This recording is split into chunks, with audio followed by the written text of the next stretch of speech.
Hello everyone, আশা করি সবাই ভালো আছেন। ফ্লাটার বাংলা টিউটোরিয়ালে সবাইকে স্বাগতম জানাচ্ছি। আমি গোবিন্দ দাস।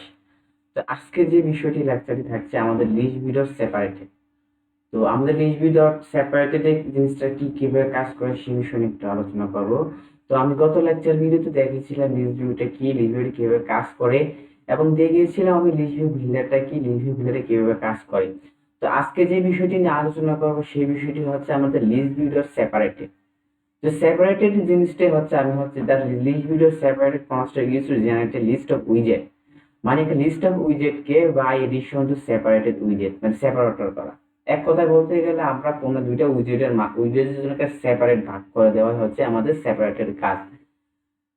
লাইক দ্যাট আমরা যদি একটা আউটপুটটা দেখি, এই যে আউটপুটটা দেখি, তখন আমাদের ছিল জাস্ট আইটেম বিল্ডার আর হচ্ছে লিস্ট, কতগুলো আইটেম কাউন্ট ছিল, আইটেম কাউন্ট। আর এখানে আউটপুটটা আমরা দেখতে পারি যে এখানে আমাদের আইটেম কাউন্ট হচ্ছে এবং কি আমাদের যে সেপারেটটা আমাদের সেপারেট করার জন্য সেই জিনিসটা ভাগ করে দিল।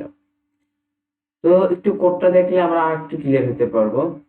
তখন আমরা লিস্ট সেপারেটেড এর মধ্যে দুইটি সেম ওয়েতে লিস্ট বিল্ডারের মধ্যে দুইটা প্যারামিটার পাস করে, একটা হলো আইটেম বিল্ডার, হচ্ছে আইটেম কাউন্ট। আমরা আইটেম কাউন্টের দিয়েছি 20। তো আমাদের লিস্ট ভিউ প্রথম আইটেম বিল্ডার সে কতগুলো সে আইটেম কাউন্ট করবে সেগুলো আমরা বলে দিয়েছি সেপারেট।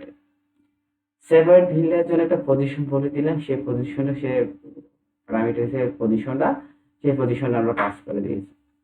ঠিক আছে, এই হচ্ছে আমাদের আইটেম বিল্ডার এবং সেপারেটরের কাজটাই হচ্ছে আমাদের অ্যাকচুয়ালি। তো এটা অনেক বেশি ইউজফুল কাজ করা হয়। তো আশা করি সবাইটি ভিডিওটি ভালো লাগবে। ধন্যবাদ সবাইকে। আসসালামু আলাইকুম।